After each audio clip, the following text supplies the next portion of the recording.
राजकारणात दर मिनिटाला काहीतरी नवं घडतंय। बातमी कुणीही दे, पण खरी अपडेट मिळते फक्त राजकीय लाईव्हवर। विधानसभेमध्ये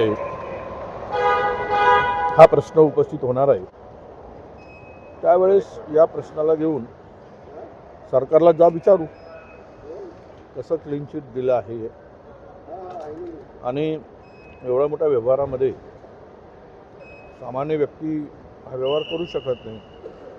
त्याला मोठमोठ्यांचा जबरदस्त होता, आशीर्वाद होता, त्यामुळे हे घडलेला प्रकार आहे। हो, त्याच्यावर स्वाक्षरी नव्हती, मीडिया कंपनीने हा संपूर्ण व्यवहार केला। राजकीय मार्ग मोकळा करण्यासाठी तर हा प्रयत्न नाही, असाही प्रश्न उपस्थित केला जातो। बघा, जो भाजपबरोबर आहे तो स्वच्छ आहे। त्यांनी कितीही मोठा गुन्हा केला असेल त्याला कुठलीही सजा होणार नाही, हे आता असल्या होणाऱ्या अनेक घटनांवरूनही सिद्ध झाले आहे। अजित पवार यांचा जो अपघात झाला त्यातला ब्लॅक बॉक्स खराब झाल्याची माहिती आहे। रोहित पवार यांनी काही दिवसापूर्वी शंका उपस्थित केली असं ते म्हटले। यामध्ये तर आहेच नक्की, घातपात अपघात यावरून खूप चर्चा महाराष्ट्रात देशाभर झाली। अजित पवारांचा मृत्यू हा काही अपघात वाटत नाही, अशा प्रकारच्या शंका ज्या उपस्थित झाल्या त्यामध्ये काही प्रमाणात अशा ज्यावेळेस गोष्टी ज्यावेळेस ब्लॅक बॉक्स खराब झाला आहे किंवा तो हे होता त्याच्यातून काही निघत नाही, याचा अर्थ असा निघतो की दाल में कुछ काला आहे। भाऊ, सुनेत्रा पवार यांना राष्ट्रीय अध्यक्ष केलं जातं राष्ट्रपतीचं, एक महिला म्हणून त्यांनाही नेतृत्व येते, कशा प्रकारे बघतात? हा नाही, तो पक्षाचा निर्णय आहे, कोणाला अध्यक्ष नेमावा, कोणाला काय करावं त्या पक्षाचा निर्णय आहे।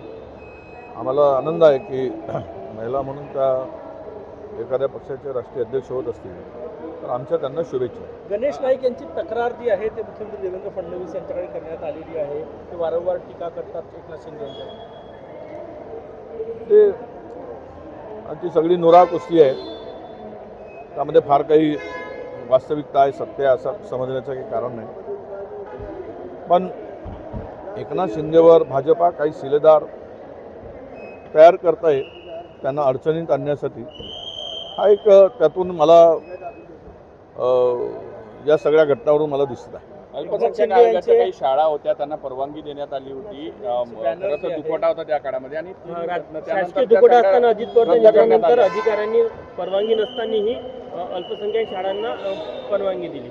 हे मग मंत्रालयातील मृताच्या टाळूवरील लोणी खाणा दुःखद घटनेमध्ये तिकडे मृतदेह पडला आहे, राज्याचे उपमुख्यमंत्रीचा मृत्यू झाला आहे, अशा वेळेस अशा परवानगी देणार आहे हे महाभाग कोण आहेत? अशा महाभागांना शोधून कारवाई केली पाहिजे। कारवाई केली नाही तर असे ज्या वेळेस शासकीय दुखवटा घोषित होतो आणि अशा परिस्थितीमध्ये जर परवानग्या दिल्या जात असतील तर एकदा यांना धडा शिकवला पाहिजे।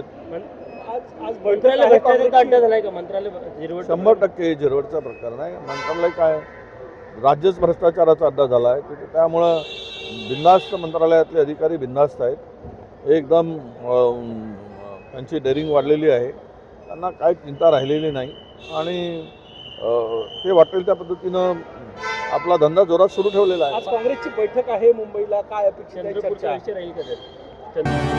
राजकीय घडामोडींचा सर्वात वेगवान अपडेट फक्त इथेच राजकीय लाईव्हवर।